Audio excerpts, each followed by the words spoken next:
The blizzard hit Madisonville, Texas harder than anyone expected in December of 1883, turning the small frontier town into a white wasteland where even the hardiest souls feared to venture. Ethan Larsen pulled his wool coat tighter as he guided his horse through the deepening snow toward his cabin on the outskirts of town. The wind howled like a wounded animal, cutting through layers of clothing with teeth of ice. He had spent the morning securing his livestock in the barn and making sure his winter provisions were properly stored. Living alone on the edge of civilization taught a man to be prepared for anything, and Ethan had learned those lessons well during his 30 years of life. As he approached the bend in the trail that led home, something unusual caught his eye. A dark shape lay crumpled against the base of an old oak tree, barely visible through the swirling snow. Ethan's first thought was that some animal had succumbed to the storm, but as he drew closer, his heart lurched. It was a person. He dismounted quickly, his boots sinking into the snow as he rushed forward. A woman lay there, her lips blue with cold, her thin cotton dress offering no protection against the brutal weather. She was unconscious, her breathing shallow and irregular. Ethan had seen enough people freeze to death to know she would not last another hour out here. Without hesitation, he scooped her into his arms. She weighed almost nothing, her body frail and light as a bird. He managed to get her onto his horse, holding her steady as he climbed up behind her, then urged the animal forward.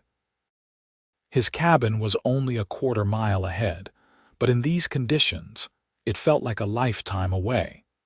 The warmth of the cabin enveloped them as Ethan kicked the door shut behind him. He carried the woman to his bed, the only one in the single-room dwelling, and began the careful process of warming her. He had seen men lose fingers and toes from being warmed too quickly after exposure. He stoked the fire in the stone fireplace, then covered her with his thickest quilts, rubbing her hands and feet gently to encourage circulation. She remained unconscious for hours. Ethan heated water and broth, keeping them ready for when she woke. He changed out of his own wet clothes, hanging them by the fire, and settled into his rocking chair to keep watch. The storm raged outside, rattling the windows and howling down the chimney, but inside the cabin, a peaceful warmth slowly filled the space. As darkness fell, the woman finally stirred. Her eyelids fluttered, and she made a small sound of confusion. Ethan was at her side immediately, his rough hand gentle as he touched her shoulder. "Easy now," he said softly. "You are safe. You are in my cabin." Her eyes opened fully, revealing irises the color of honey in sunlight. They were filled with fear and confusion as they darted around the unfamiliar space before landing on him. She tried to speak, but her voice came out as barely a whisper. "Where am I?" "About a mile outside Madisonville," Ethan said. "I found you in the snow. You were near frozen to death." She tried to sit up, but her body was too weak. Ethan helped her, propping pillows behind her back. Now that she was conscious, he could see her more clearly. She was young, perhaps in her early 20s, with dark blonde hair that fell in tangled waves past her shoulders. Her face was gaunt, her cheeks hollow, and even in her weakened state he could see intelligence and strength in her eyes. "I need to get to town," she said, her voice stronger now. "I have to find work."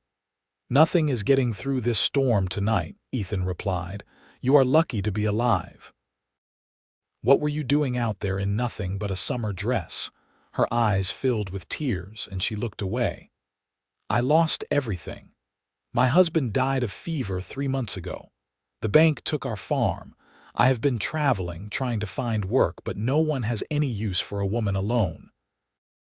I spent my last coins on a stage ticket to Madisonville, but the driver left me at the edge of town and drove off. I was trying to walk in when the storm hit." Ethan felt a surge of anger at the stage driver's callousness, but he kept his voice calm. "What is your name?" "Anna Bradford," she said quietly. "I am Ethan Larsen. You are welcome to stay here until the storm passes and you are strong enough to travel." "I cannot pay you," Anna said, fresh tears spilling down her cheeks. "I have nothing." "I did not ask for payment," Ethan said gruffly. "When did you last eat?" Anna's silence was answer enough. Ethan went to the stove and ladled some beef broth into a tin cup. He brought it to her and watched as she took small sips, her hands shaking slightly as she held the cup. "Take it slow," he advised. "Your stomach needs time to adjust." She nodded, sipping the warm broth carefully. Ethan returned to his chair, giving her space. He was not accustomed to company, especially female company. His life had been solitary since he left home at 18 to make his way west. He had worked cattle drives, done some mining, and finally saved enough to buy this piece of land and build his cabin. He had always been more comfortable with horses than people. "You live here alone?" Anna asked after she finished the broth. "Yes, madam. Been that way for 5 years now." "It is a nice cabin," she said, looking around at the simple but well-built space. Everything was neat and orderly, from the dishes stacked on the shelf to the tools hanging on the wall. A rifle rested over the door, and a collection of books sat on a small table near the window. "It suits me," Ethan said. The storm continued through the night and into the next day. Ethan slept in his rocking chair, wrapped in a blanket, waking every few hours to check on Anna and tend the fire. By morning, she had more color in her cheeks, though she was still weak. He made breakfast, simple fare of bacon, eggs, and biscuits, but Anna ate as if it were a feast. She was clearly starving, though she tried to hide her desperation. Ethan gave her his portion of bacon without comment, pretending he had eaten his share while cooking. "Tell me about Madisonville," Anna said as they ate. "Is there work for women there?" "Some," Ethan said carefully. "The hotel sometimes needs help with laundry and cleaning. There is a seamstress who might need an assistant, but Anna, I have to be honest with you. Jobs are scarce right now, and most folks are struggling themselves." Anna's face fell, but she nodded. "I understand. I will find something. I always do." Her determination impressed him, this thin woman who had nearly died in the snow yet refused to give up. Over the next few days, as the storm slowly abated, Ethan learned more about Anna Bradford. She was 22 years old, had been married for only a year before her husband's death, and had no family left to turn to. She had been a schoolteacher before her marriage, but the town where she taught had closed its school due to lack of funds. Anna proved to be far from helpless. As soon as she regained her strength, she insisted on helping around the cabin. She cleaned, organized, and cooked meals that were far better than Ethan's simple fare. She darned his socks, mended tears in his shirts, and brought a warmth to the cabin that had nothing to do with the fire. Ethan found himself looking forward to her presence, to the sound of her voice as she hummed while working, to the intelligent conversations they shared in the evenings. She was well-read and curious about everything. They discussed books, politics, and life on the frontier. He told her about his experiences on the cattle drives, about the beauty and brutality of the open range. She told him about her dreams of teaching again, of making a difference in children's lives. A week after he found her, the storm finally broke. The sun emerged, brilliant and cold, turning the snow-covered landscape into a glittering wonderland. Ethan knew he needed to take Anna into town, to help her find work and a place to stay, but he found himself reluctant to do so. "I will take you to Madisonville tomorrow," he said that evening as they sat by the fire. "The roads should be clear enough by then." Anna looked up from the socks she was mending, her expression unreadable. "Thank you for everything, Ethan. I would have died if you had not found me." "Anyone would have done the same," he he said, uncomfortable with her gratitude. No, Anna said firmly. Not everyone would have taken in a stranger. Not everyone would have shared their food and home with nothing asked in return. You are a good man. Ethan felt his face grow warm. He was not used to compliments. You have more than earned your keep. The cabin has never been cleaner, and I have eaten better this week than I have in years. Anna smiled, but there was sadness in her eyes. They both knew that tomorrow would bring change, would separate them and return them to their solitary lives. That night, as Ethan lay in his makeshift bed by the fire, giving Anna the privacy of the bedroom, he realized something that both thrilled and terrified him. He did not want her to leave. Somewhere in the past week, between the shared meals and quiet conversations, between watching her face light up when she laughed and seeing her determination to survive, he had fallen in love with Anna Bradford. The realization kept him awake long into the night. He was a simple man, a cowboy with a small cabin and modest means. What could he possibly offer a woman like Anna? She deserved better than a rough life on the frontier. She deserved a proper home in town, security, comfort. He had no right to ask her to stay, no right to impose his feelings on a woman who was only here because she had nowhere else to go. Morning came too quickly. Ethan hitched his horse to the small sleigh he used in winter and helped Anna climb aboard. She had cleaned her dress as best she could, and he had given her his spare coat to wear. It swallowed her small frame, but it was warm. The ride to Madisonville took an hour through the snow-packed roads. They spoke little, both lost in their own thoughts. The town was larger than Anna expected, with a main street lined with wooden buildings, a church with a white steeple, and houses spreading out in all directions. Ethan stopped first at the hotel, a two-story structure that served as the social center of town. The owner, a stern woman named Mrs. Patterson, looked Anna up and down with a critical eye. "I might have some laundry work," she said finally, "but I can only pay $1 a week, and you would have to sleep in the storage room behind the kitchen." Anna's face fell at the meager offer, but she nodded. "I will take it." "Wait," Ethan said, surprising himself. "Anna, could I speak with you outside for a moment?" They stepped back into the cold. Ethan's heart was pounding so hard he was sure Anna could hear it. "Anna, I know we have only known each other a week, and I know I have no right to ask this, but I cannot let you take that job." "I have no choice," Anna said softly. "I need work." "You do have a choice," Ethan said, the words tumbling out before he could stop them. "Stay with me, marry me. I know I am not much, just a cowboy with a small cabin, but I promise I will work hard to provide for you. I will build you a bigger house, with a real bedroom and a proper kitchen. I will do everything in my power to make you happy." Anna stared at him, her honey-colored eyes wide with shock. "Ethan, I cannot ask you to do that. You have already done so much for me. You are not asking.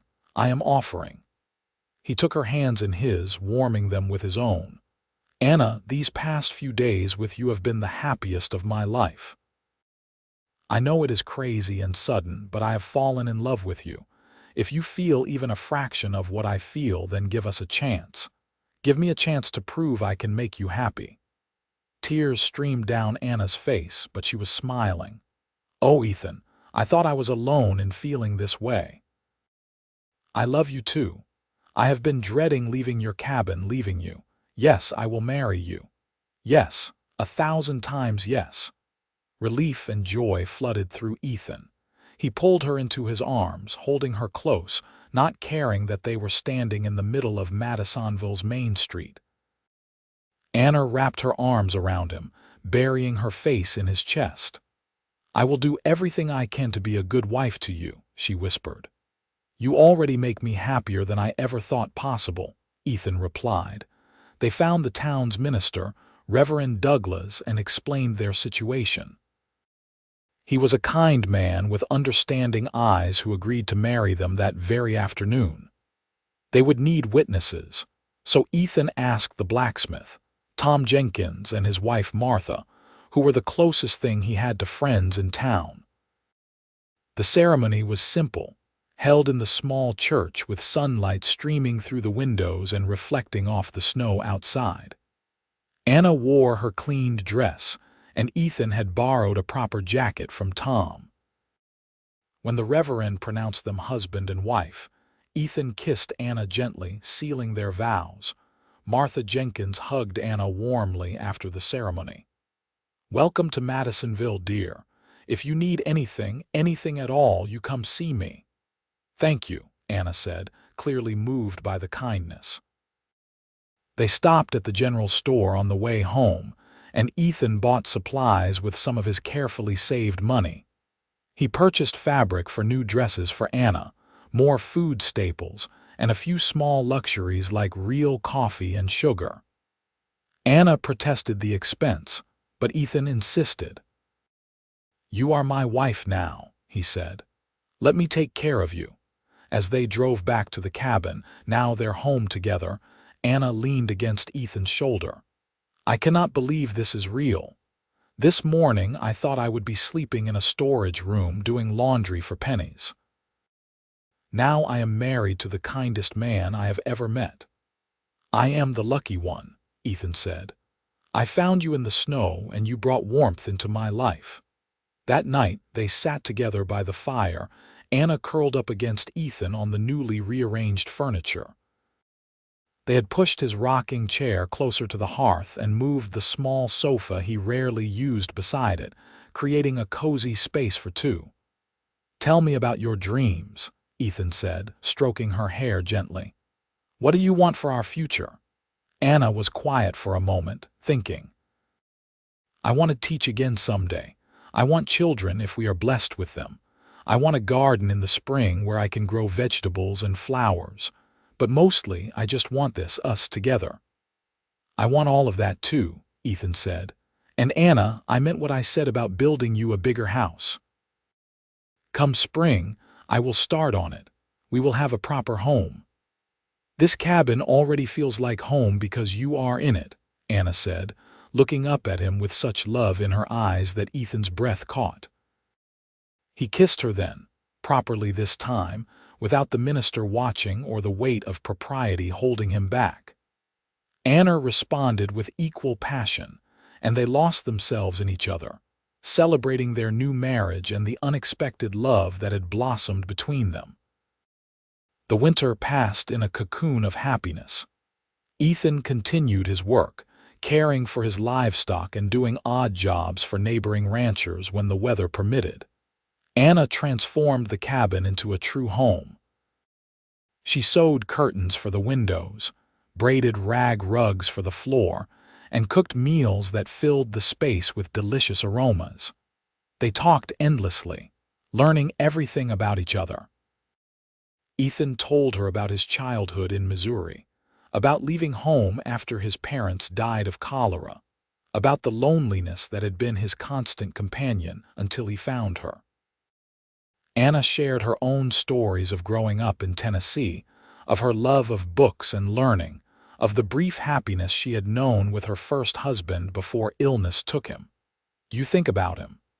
Ethan asked one evening, immediately regretting the question, but he needed to know. Anna considered carefully before answering. "I do sometimes. He was a good man and I cared for him deeply, but what we had was different from this. We married because it was practical, because I needed security after my father died and he needed a wife to help run his farm. We were building toward love, I think, but then he got sick." She took Ethan's hand. "With you it is like lightning struck, fast and powerful and undeniable. I have never felt this way before." "Neither have I," Ethan admitted. "I thought I would spend my whole life alone. I thought I was not the kind of man who inspired love." "Oh, Ethan," Anna said, cupping his face in her hands. "You inspire so much more than love. You inspire trust, safety, happiness. You make me believe in possibilities I had given up on." As winter gave way to early spring in 1884, Ethan began work on their new house. He chose a spot on his property with a view of the rolling hills beyond, where Anna could watch the sunset from the porch he planned to build. Tom Jenkins helped with the heavy work, and slowly, the frame of a larger home began to take shape. Anna discovered she was pregnant in March. She had suspected for a few weeks but waited to be certain before telling Ethan. When she finally shared the news, he lifted her off her feet and spun her around, laughing with pure joy. "A baby," he kept saying. "We are going to have a baby." "Are you happy?" Anna asked, though his reaction made the answer obvious.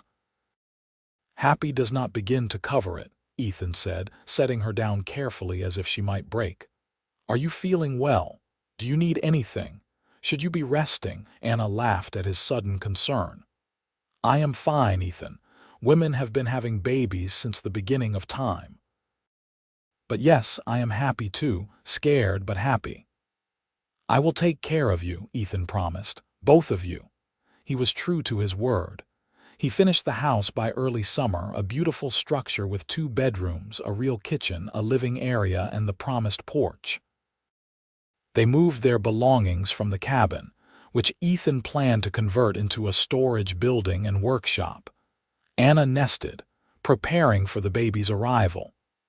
Martha Jenkins became a dear friend, teaching her what to expect during pregnancy and childbirth.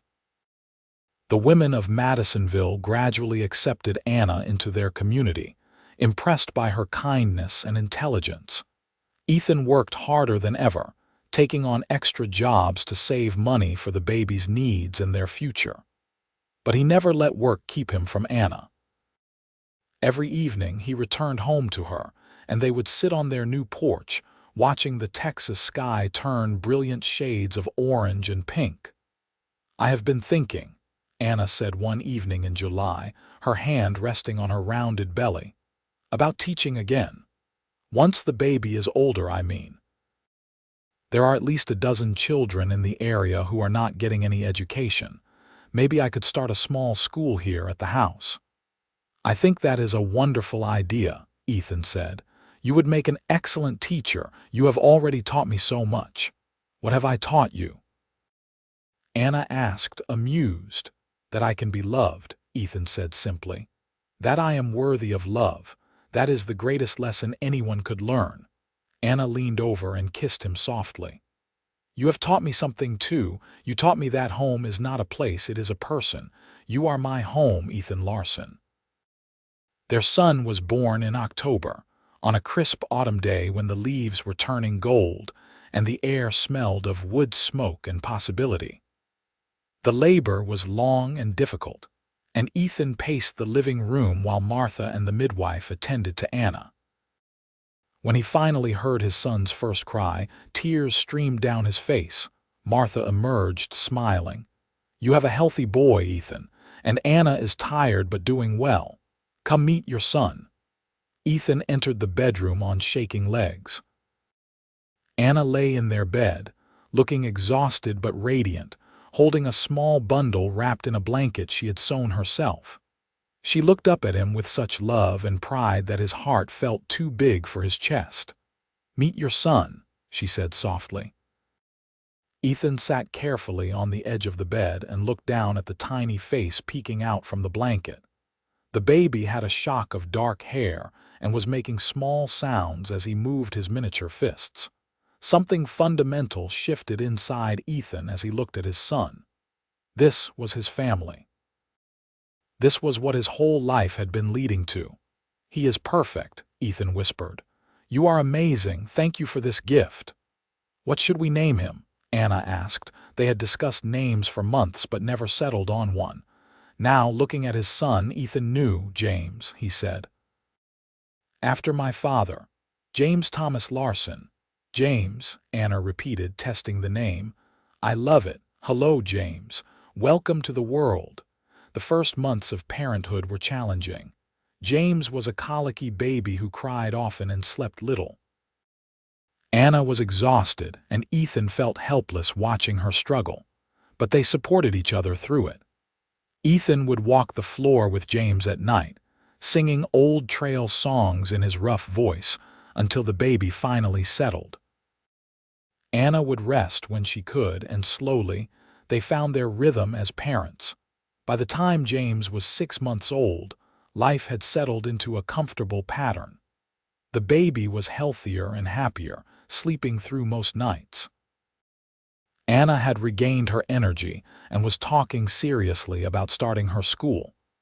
In the spring of 1885, Anna opened the Larsen School in their home.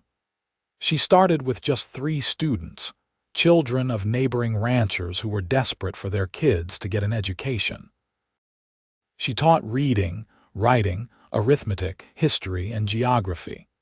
The children adored her, and word spread quickly. By summer, she had 8 students. Ethan built a small addition onto the house to serve as a proper classroom. He was so proud of Anna, watching her do what she loved while also caring for their son. She seemed to glow with purpose and fulfillment. "You are incredible," he told her one evening after the students had gone home. "Managing a school and a household and a baby, I do not know how you do it." "I have help," Anna said, gesturing to where James played on a blanket on the floor. "And I have you supporting everything I want to do. Not many men would encourage their wives to work." "Your teaching is not work, it is a calling," Ethan said. "Those children need you. And it makes you happy, which makes me happy." Life continued to improve for the Larsens. Ethan's hard work and careful saving had paid off. He bought more land and increased his herd of cattle. They were not wealthy, but they were comfortable and secure. More importantly, they were happy. On their second wedding anniversary in December of 1885, Ethan surprised Anna with a gift. He had been working on it in secret for months, enlisting Tom Jenkins' help. "Close your eyes," he told her after dinner. Anna obeyed, smiling. "What are you up to, Ethan Larsen?" He led her to the bedroom and positioned her in front of something covered with a blanket. "Okay, open them." Anna opened her eyes, and Ethan pulled away the blanket to reveal a beautiful bookshelf he had built, already filled with books. Some were ones Anna owned, but many were new, purchased carefully over months from catalogs and during trips to larger towns. "Ethan," Anna breathed, running her fingers over the smooth wood. "This is beautiful, and so many books.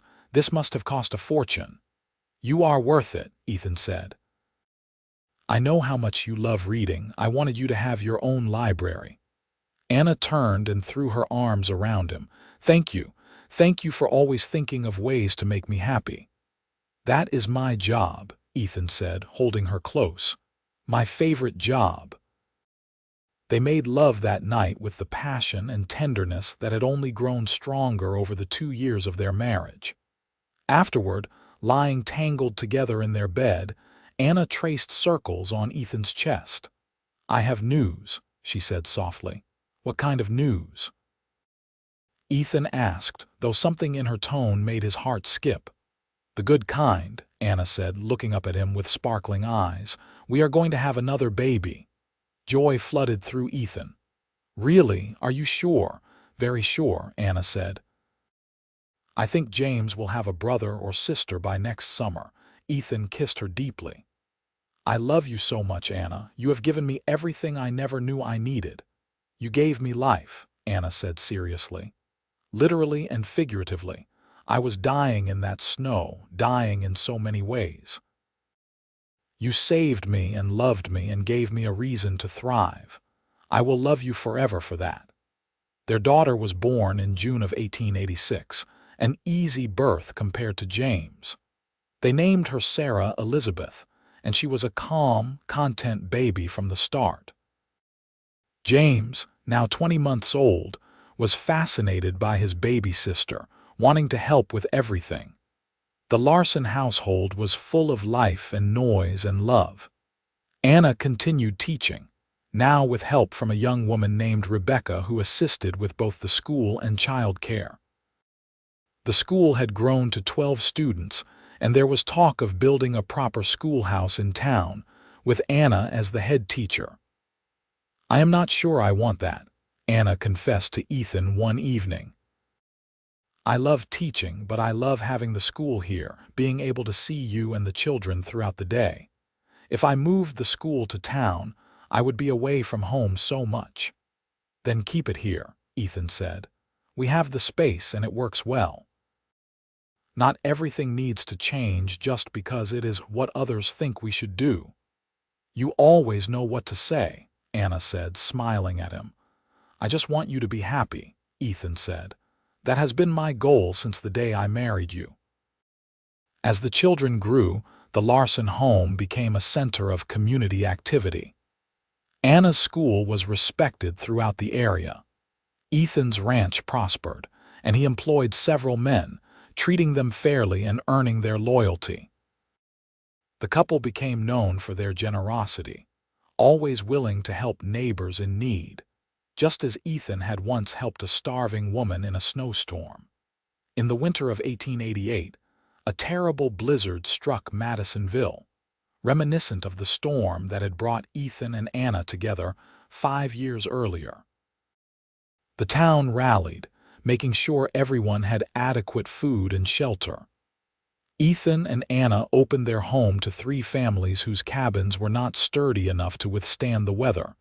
As Anna helped prepare food for their guests, Ethan pulled her aside. "Do you remember?" he asked quietly. "Of course," Anna said, knowing immediately what he meant. "How could I forget? That storm gave me everything." "It gave us everything," Ethan corrected. "I was just existing before you, now I am living." They stood together, watching the snow fall outside their window, surrounded by the sounds of children playing and families talking. This was what love looked like, Anna thought. Not just the romantic moments, though those were precious, but the everyday choice to build a life together, to support each other's dreams, to create a home filled with warmth and welcome. The years passed in a blur of happiness. James grew into a bright, curious boy who loved helping his father with the ranch. Sarah was gentler, taking after her mother with a love of books and learning. In 1890, Anna gave birth to their 3rd child, another boy they named Thomas after Ethan's father's middle name. The Larsen School officially became the Madisonville School in 1891, but it remained in the Larsen home by popular vote of the community. Anna now had 20 students and 2 full-time assistants. She had accomplished her dream of bringing education to the children of the area. Ethan expanded his ranch, becoming one of the most successful cattlemen in the region. But success did not change him. He remained the same humble, hardworking man who had pulled a freezing woman from the snow all those years ago. On their 10th anniversary in December of 1893, Ethan and Anna took an evening to themselves, leaving the children with Martha Jenkins. They rode out to the old cabin where their marriage had begun, which Ethan had maintained as a sort of shrine to their early days. "It looks smaller than I remember," Anna said as they stepped inside. "We were smaller then too," Ethan said. "Smaller in experience anyway. Look at everything we have built since then." Anna walked around the small space, touching the stove where Ethan had made her first meal, the bed where she had recovered from near death, the fireplace that had kept them warm. So much had changed, yet the core of who they were together remained the same. "You ever regret it?" Anna asked suddenly. "Taking me in, marrying me so quickly, your life would have been simpler without me." Ethan crossed to her and took her face in his hands. "Anna Larsen, you are the best decision I ever made. My life before you was not simple, it was empty. You filled it with love and purpose and joy. I regret nothing except that I cannot give you more than I have." "You have given me everything," Anna said, tears streaming down her face. "A home, children, respect, love. What more could I possibly want?" They made love in the old cabin, on the same bed where Anna had first recovered, where they had first shared their lives. It felt like coming full circle, honoring their beginning while celebrating how far they had come. As they rode back home under a sky full of stars, Anna leaned against Ethan's back on the horse. "I used to have nightmares about that day you found me, about what would have happened if you had been just 10 minutes later, if you had taken a different path home." "But I did not," Ethan said firmly. "I was exactly where I needed to be, exactly when I needed to be there. I believe that was fate, Anna. We were meant to find each other." "I believe that too," Anna said. The turn of the century brought changes to Madisonville and to Texas. The frontier was slowly becoming more civilized, with better roads, more reliable rail service, and growing towns. But some things remained constant. The Larsen Ranch continued to thrive, and the Larsen School was now an institution, with Anna training young teachers to carry on her methods. James, at age 16 in 1900, was already helping run the ranch alongside his father. He had Ethan's steady nature and strong work ethic. Sarah, at 14, was following in her mother's footsteps, helping teach the younger students and showing a natural gift for education. Thomas, at 10, was still finding his way but showed an aptitude for working with horses. Ethan and Anna watched their children grow with pride and wonder. They had created something lasting, something good. Their love had not just sustained the two of them but had rippled outward, touching their children, their community, and everyone who came into contact with their family. "We should expand the house again," Ethan said one evening in 1902. "Now that James is courting that Miller girl, we will need more space when he marries." Anna smiled. "Always planning for the future. That is one of the things I love about you." "I learned it from you," Ethan said. "You were the one who taught me to dream bigger, to believe in possibilities." "We taught each other," Anna said, taking his hand. They sat on their porch, the same porch Ethan had built 18 years ago, watching the sunset paint the sky in brilliant colors. This had become their ritual, this quiet time together at the end of each day. James married Emily Miller in the spring of 1903, and true to Ethan's word, they expanded the house to accommodate the young couple. Emily was a sweet girl who fit seamlessly into the Larsen family. When she gave birth to a daughter in 1904, making Ethan and Anna grandparents, they felt their joy multiply exponentially. "A granddaughter," Ethan said, holding the tiny baby with the same awe he had felt holding his own children. "We have a granddaughter." Anna watched her husband with their granddaughter and felt her heart swell. After 20 years of marriage, she loved Ethan more deeply than she had thought possible. He had aged well, with silver threads in his dark hair and laugh lines around his eyes. He was still strong from years of ranch work, still handsome in his rugged way. "What are you thinking?" Ethan asked, catching her watching him. "That I am the luckiest woman alive," Anna said. "I am the lucky one," Ethan insisted, as he always did when she said such things. "We are both lucky," Anna compromised. Sarah married in 1905 to a young teacher who had come to learn Anna's methods and stayed for the daughter. They built a house on Larsen land, close enough to remain part of the extended family. Thomas showed no interest in marrying, instead focusing all his energy on developing a horse breeding program that was gaining attention throughout Texas. As Ethan and Anna entered their 40s, they found themselves surrounded by family and prosperity. They had 4 grandchildren by 1908, with more on the way. The ranch was successful beyond Ethan's wildest dreams from those early days.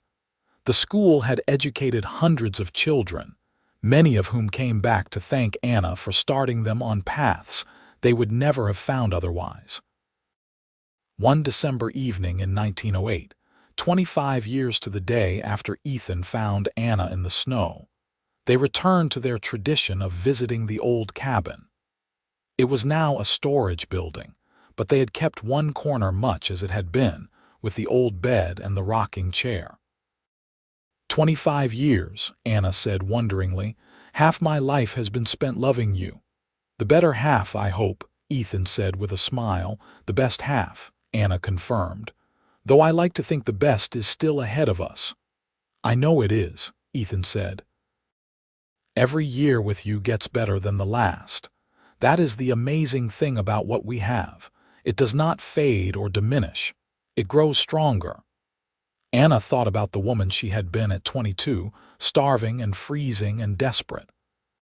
She thought about how easily she could have died that day, how close she had come to never experiencing any of this. And she thought about the man who had saved her, who had seen her at her lowest point and chosen to love her anyway. You know what I think about sometimes, Anna said.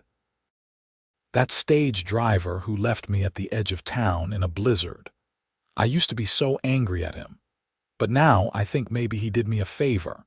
If he had taken me all the way into town, I would have found some terrible job and struggled along and never met you.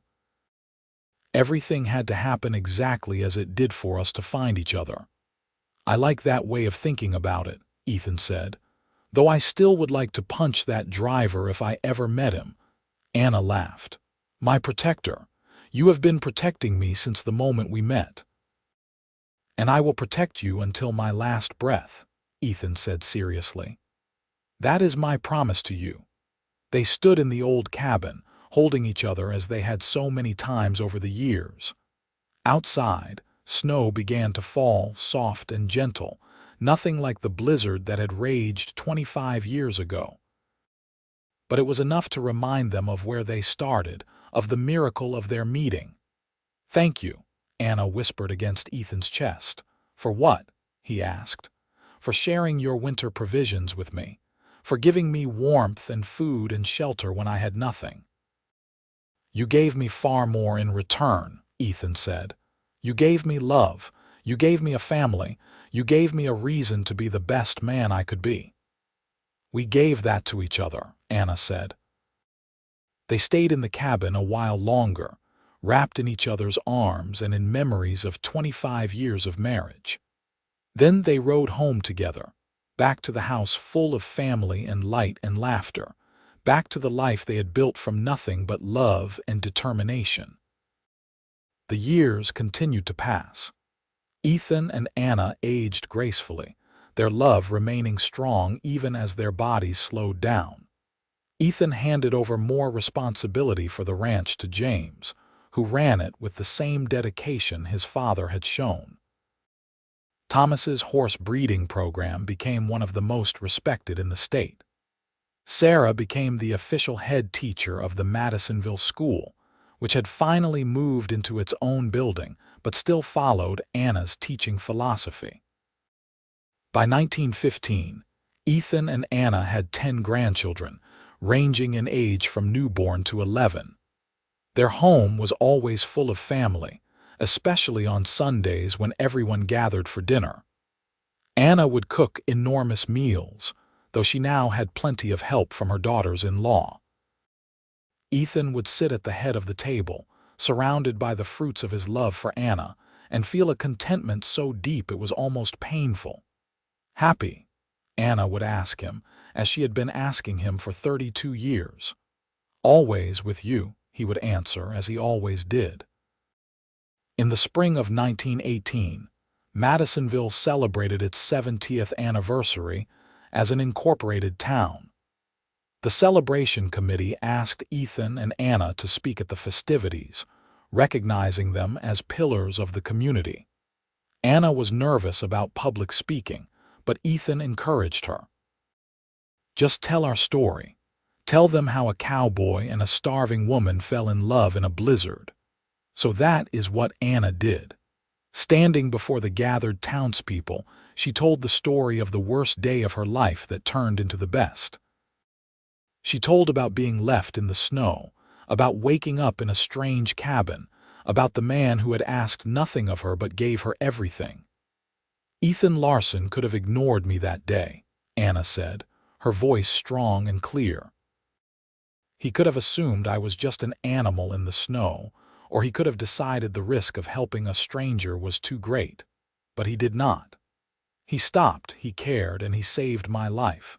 And then he did something even more remarkable. He loved me. Not because I was beautiful or accomplished or wealthy, because I was none of those things. He loved me because he saw me, really saw me, and decided I was worth loving. Ethan sat in the audience, tears streaming down his weathered face. Anna looked at him from the podium, and the love that passed between them was visible to everyone watching. I stand before you today as proof that love can transform everything, Anna continued. I was starving, freezing, and hopeless. Love gave me life, purpose, family, and joy. If you take nothing else from my story, take this. Choose love. Choose kindness. Choose to see the humanity in others, even strangers. You never know when that choice might change not just one life, but generations of lives. The crowd erupted in applause. People stood, many wiping away tears. Ethan made his way to the podium and took Anna's hand, and together they faced the community that had become their extended family. Later that evening, at home with just each other, Anna collapsed onto the sofa with a sigh. I cannot believe I did that. I was so nervous my hands were shaking. You were magnificent, Ethan said, sitting beside her. You told our story beautifully. It is a good story, Anna said. The best story, the kind people tell their grandchildren. We should write it down, Ethan suggested. So it is preserved exactly as it happened. And so they did. Over the following months, Ethan and Anna worked together to write down their story. They filled pages with memories of that first meeting, the storm, the quiet days in the cabin, the decision to marry, the building of their life together. They wrote about the challenges and triumphs, the children and grandchildren, the love that had only grown stronger with time. When they finished, they had a manuscript of over 100 pages. Anna carefully copied it in her neat teacher's handwriting, and they had several copies made. Each of their children received one, along with instructions to pass it down through the generations. So they never forget where they came from, Anna said. So they know that their whole family started because one man had a kind heart and chose to help a stranger. And because one woman had the courage to say yes to a crazy cowboy's marriage proposal after knowing him for only a week, Ethan added with a grin. We were both a little crazy, Anna agreed, but it was the best kind of crazy. As they entered their 60s, Ethan and Anna slowed down but remained active in their family and community. They took daily walks together, holding hands like young lovers. They still sat on their porch every evening, watching the sunset and talking about everything and nothing. Do you ever miss the excitement of the early days? Anna asked one evening. When we were young and everything was new, Ethan thought about it carefully before answering. No, I treasure those memories, but I do not long to go back. Every stage of our life together has been good in its own way. I love who we are now just as much as I loved who we were then. Even though I have gray hair and wrinkles, Anna teased. Especially because of that, Ethan said seriously. Every gray hair represents a year we survived together. Every wrinkle is from a smile or laugh we shared. You are more beautiful to me now than the day I found you. Liar, Anna said fondly. I was half dead when you found me. Then you are more beautiful than the day I married you, Ethan amended. That I believe, Anna said. In 1923, on their 40th wedding anniversary, the family threw a huge celebration. All 3 of their children were there with their spouses and children. There were now 15 grandchildren and 2 great-grandchildren. The Larsen family had grown into something remarkable. all stemming from that moment in the snow 40 years earlier. As Ethan looked around at his assembled family, he felt overwhelmed with gratitude. His life could have been so different. He could have taken a different path home that day. He could have been too worried about his own survival to stop for a stranger. He could have taken Anna to town immediately instead of asking her to stay. Any one of those decisions would have resulted in a completely different life. "Thank you," he whispered to Anna, who stood beside him greeting guests. "For what?" she asked, as she had so many times over the years. "For choosing me, for loving me, for building this with me." He gestured at the crowded room full of family. "Thank you for finding me," Anna replied. "For stopping, for caring, for asking me to marry you." "Best decision I ever made," Ethan said. "Mine too," Anna agreed. As the celebration continued around them, Ethan and Anna slipped away to their porch, needing a moment of quiet together. The sun was setting, painting the sky in the brilliant colors they had watched together for 4 decades. 40 years, Anna marveled. "We have been married for 40 years. And I love you more today than I did 40 years ago," Ethan said. "More than I did yesterday. More than I thought possible." "I love you too," Anna said, leaning her head on his shoulder. "You are my miracle, Ethan Larsen, my impossible, wonderful miracle." They sat in comfortable silence, watching the sun disappear below the horizon.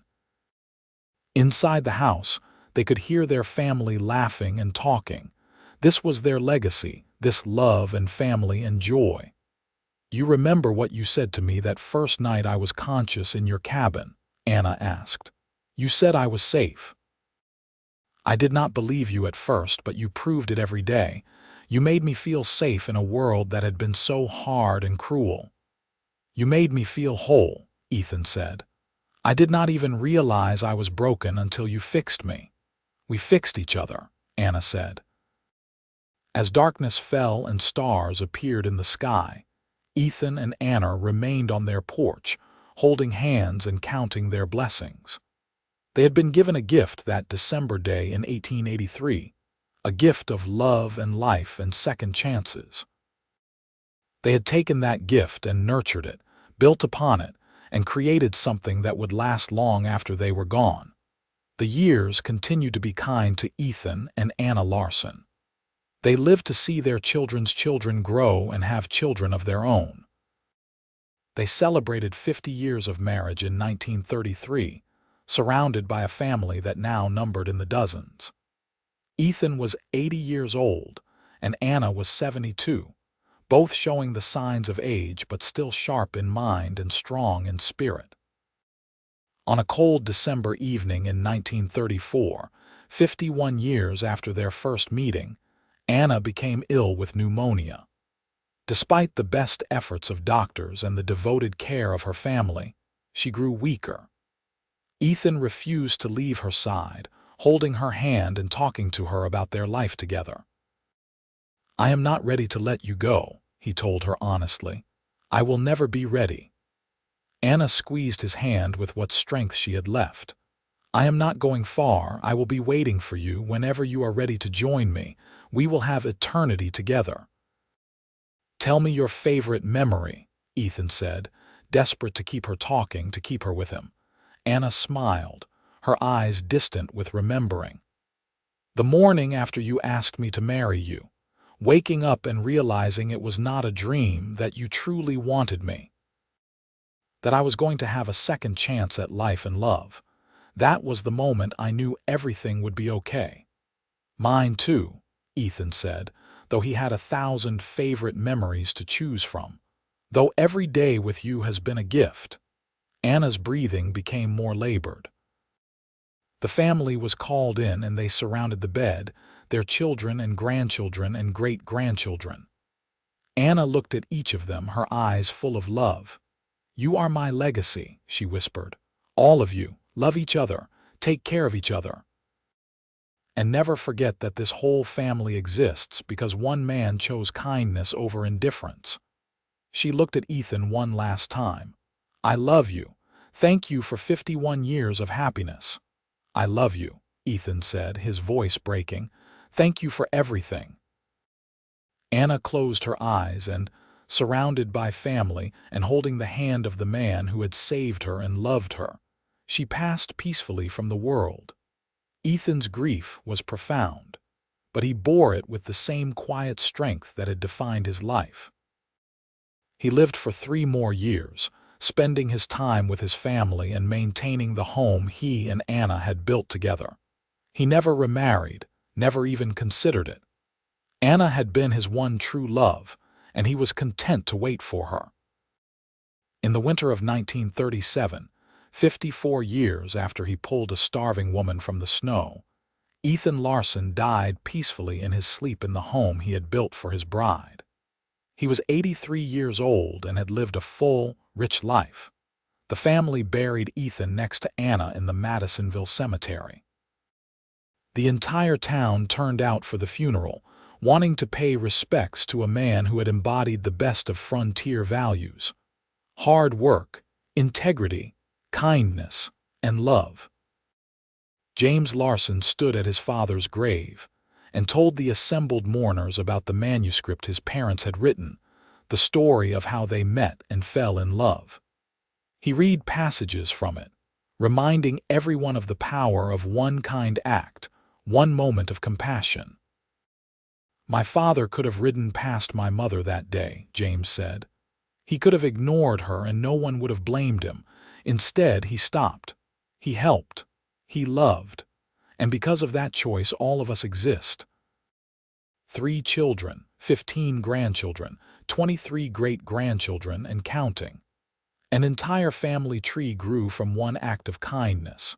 He looked around at the crowd. That is my father's legacy, not the successful ranch or the land or the money. His legacy is love. He taught us that the most important thing we can do is choose love and kindness, even when it is hard, even when it would be easier to look away. The Larsen family continued to grow and thrive over the generations. The story of Ethan and Anna became family legend, passed down with reverence. The manuscript they wrote was treasured and preserved. Their descendants became teachers, ranchers, doctors, and more, but all of them carried forward the values of kindness and love that Ethan and Anna had embodied. The old Larsen house remained in the family for over a century, a monument to the love that had built it. The porch where Ethan and Anna had watched countless sunsets together became a place of pilgrimage for their descendants, who would sit there and tell their children about the cowboy who shared his winter provisions with a starving woman and received love in return. The original cabin where they had spent their first week together was eventually moved to the property center and preserved as a historical site. A plaque was installed telling the story of Ethan and Anna Larsen, whose love had started there in the winter of 1883.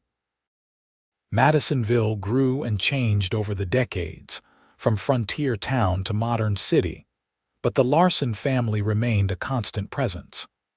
The Larsen School building, though long since converted to other uses, bore a plaque honoring Anna Larsen, who had brought education to hundreds of children.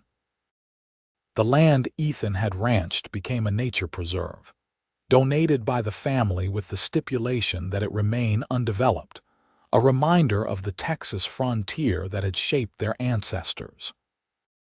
Every December, on the anniversary of that fateful day when Ethan found Anna in the snow, the Larsen family would gather. They would read from the manuscript, share stories of Ethan and Anna, and remember that their entire family existed because one man had chosen compassion over convenience, love over loneliness.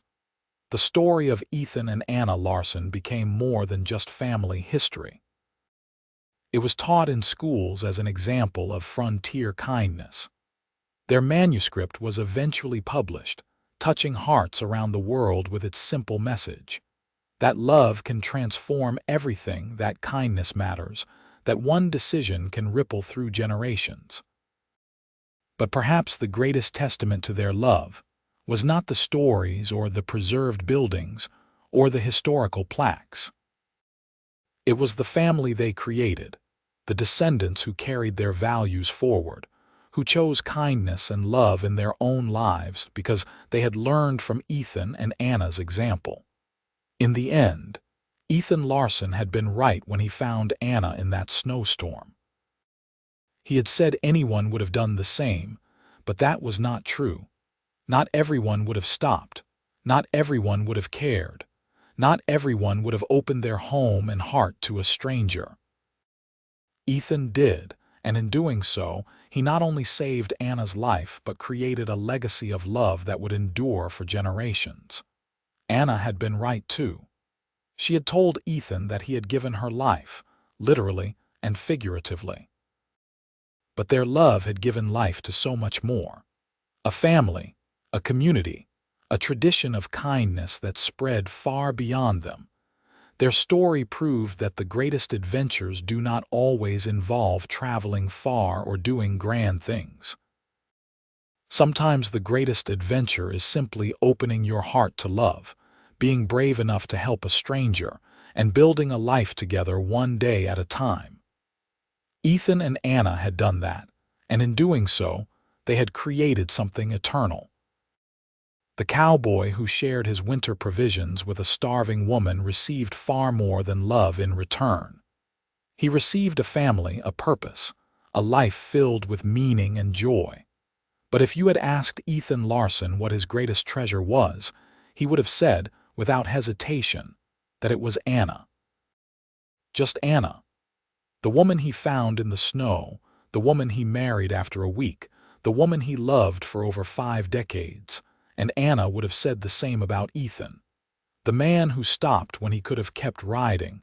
The man who asked her to stay when he could have sent her away. The man who proved that love at first sight was not just a fairy tale, but a reality that could sustain a lifetime. Their love story began in a blizzard in December of 1883 and continued through every season, every year, every challenge and triumph. It was a love story that created a family, transformed a community, and proved that the simplest acts of kindness can change the world. Ethan and Anna Larsen had started with nothing but a cowboy's winter provisions and a desperate woman's need.